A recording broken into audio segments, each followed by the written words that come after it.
संगठन के अंदर कितनी ताकत होती है। एक संगठन मिलकर के कोई काम करता है तो बहुत बड़ी ताकत बन जाती है। इस देश के अंदर एक आवाज, एक अभिवादन, एक धर्म ग्रंथ, एक सब चीजें हुआ करती है। उस समय के ऊपर मनु महाराज हिमालय की चोटी पर चढ़ करके कहते हैं, एतत् देश प्रसूत से सकाशात अग्रजन मने स्वयं चरित्रम शिक्षण पृथ्व्याम सर्वमानवा। सारे भूमंडल के लोग, पूरी दुनिया के लोग यहाँ भारत देश के विद्वानों से, पंडितों से, साधु महंतों से चरित्र की शिक्षा लेने के लिए आया करते थे। क्योंकि इस देश में जब एकता थी, आज कुछ बिखरा पासा नजर आ रहा है, तो इसलिए आपने मिलकर के हम कोई काम करते हैं। अभी एलोपैथिक है, आयुर्वेद है, नेत्रोपैथी है, होम्योपैथी है, योग है, इन सबको मिलाकर के 5 हमारे मान लीजिए एक समूह बनता है। इसी तरह से हमारे 5 उंगलियां भी हैं। आपने देखा होगा एक ये होती है ना, जो बाजार के अंदर आपने देखा होगा अंगूर बेच रहा था एक व्यक्ति, जो रेडी बोलते हैं, क्या बोलते हैं उसमें, तो रेडी के ऊपर अंगूर बेच रहा था। तो उन्होंने कहा, एक आया व्यक्ति कह रहा भाई अंगूर क्या भाव है? उन्होंने कहा 100 रुपए किलो है। अच्छा, खाने को मन कर रहा है अंगूर? अच्छा चलो अभी होगा। तो उसमें उन्होंने कहा 100 रुपए किलो है, और एक साइड में छोटे दाने दाने दाने इस तरह के थे। बोला ये क्या भाव है? उन्होंने कहा ये तो 50 रुपए किलो है। अच्छा, ये पुराने हैं? बोला नहीं पुराने नहीं, इन्हीं के साथ के हैं। कुछ गले सड़े हैं? बोला ना गले सड़े भी नहीं है, इन्हीं के साथ के हैं, एक जैसे हैं सारे बिल्कुल एकदम से। फिर इनका 50 और इनका 100 क्यों रख रहे हो आप? उन्होंने कहा ये अपने गुच्छे से अलग हो गए, अपने संगठन से अलग हो गए, एक तरह से उनकी कीमत आधी हो गई। इसी तरह से परिवार से, किसी संगठन से और किसी अपनी संस्कृति से हम अलग अलग से अपना अपना बनाते हैं, तो उससे हमारी कीमत आधी हो जाया करती है। इसलिए हमने मिलकर के चलना चाहिए। हमारी 5 उंगलियां हैं, इनमें भी बड़ा झगड़ा हो जाता है कई बार। अब अंगूठा कहता है मैं सबसे बड़ा हूं और बाकी सभी छोटे हैं। आजकल ये होड़ लगी हुई है दुनिया के अंदर, अब मैं बड़ा मैं बड़ा। अब अंगूठे को कहा गया ये उंगली का ये मैं बड़ी, सभी आपस में इनका झगड़ा हो रहा था। तो किसी समझदार व्यक्ति ने कहा कि सिद्ध करके दिखाओ कि आप बड़े हो। अंगूठे से कहा कुछ बताओ आपके अंदर क्या खासियत है। तो उन्होंने कहा कि आप बैंक में जाओगे, पैसे निकलवाओगे, आपका कोई ऑफिशियल काम होगा, तो मेरे बगैर वो काम नहीं हो सकता है, इसलिए मैं बड़ा माना जाता हूँ। अब इस उंगली से पूछा आप कैसे बड़े हो? बोला जब विद्यालय के अंदर टीचर पढ़ाता है बच्चों को तो मेरी सहायता से पढ़ाता है। कोई भटक जाता है रास्ता, तो रास्ता बताने के लिए भी मेरी आवश्यकता पड़ती है, तो भी मैं बताती हूँ आप उधर चले जाओ। बीच वाली मिडिल फिंगर से पूछा गया कि आप कैसे बड़े हो?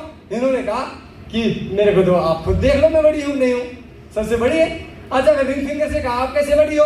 बोला लगन होता है, शादी होती है, कोई प्रोग्राम होता है तो मेरे यहाँ पर अंगूठी पहनाई जाती है और तिलक भी इसी से किया जाता है। और इससे पूछा गया बेचारी से कि आप कैसे बड़े हो? इसने भी मैं तो बताया बड़ी का।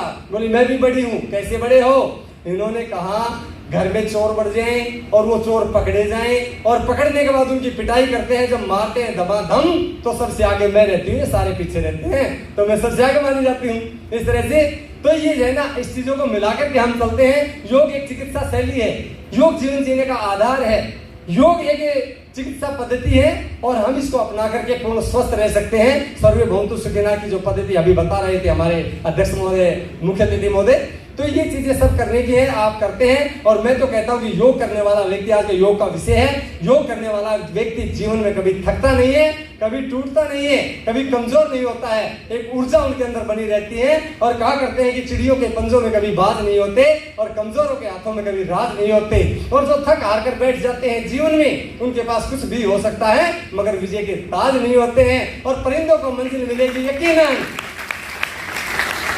परिंदों को मंजिल मिलेगी यकीनन, ये आपके स्वभाव से पता चलता है। परिंदों को मंजिल मिलेगी यकीनन, क्योंकि उनके फैले हुए पर बोलते हैं। और जमाने में जो लोग रहते हैं खामोश, दुनिया में उनके हुनर बोलते हैं। जो कम बोलते हैं, ज्यादा करते हैं, उन व्यक्ति का हमेशा के लिए समाज के अंदर क्यों गाए जाते हैं। तो आप बड़े बहादुर हो। कभी कमजोर होने का अगर लगता है आपको कि आज मैं थोड़ा कमजोर हो रहा हूँ, योगा डे है, 15वां अपना 11वां योगा डे है, और उसके अंदर योगा डे के ऊपर लगभग मेरे हरियाणा के अंदर शायद प्रोफेसर धर्मवीर जी ने भी मेरे को कहा, पत्रकारों ने भी कहा कि आचार्य जी आपसे ज्यादा प्रोग्राम 6 प्रोग्राम 7 प्रोग्राम मेरे होते हैं, सुबह 6 से 7, 7 से 8, 8 से 9, ऐसे करके कंपनियों में, यूनिवर्सिटीज में और अपने इंडियन ऑयल में जहां आदि होते हैं। तो ऐसे प्रोग्राम तो पूरे दिन भर 2 बजे लास्ट प्रोग्राम होता है। उस समय के अंदर मेरी वही ऊर्जा होती है जौन सी मैं शुरू के प्रोग्राम में मैंने किया था। कहते जब टूटने लगे हौसले तो ये याद रखना कि बिन मेहनत के हासिल वो ताज नहीं होते, और अंधेरे में भी ढूंढ लेते हैं मंजिल अपनी, जुगनू कभी रोशनी के मोहताज नहीं होते।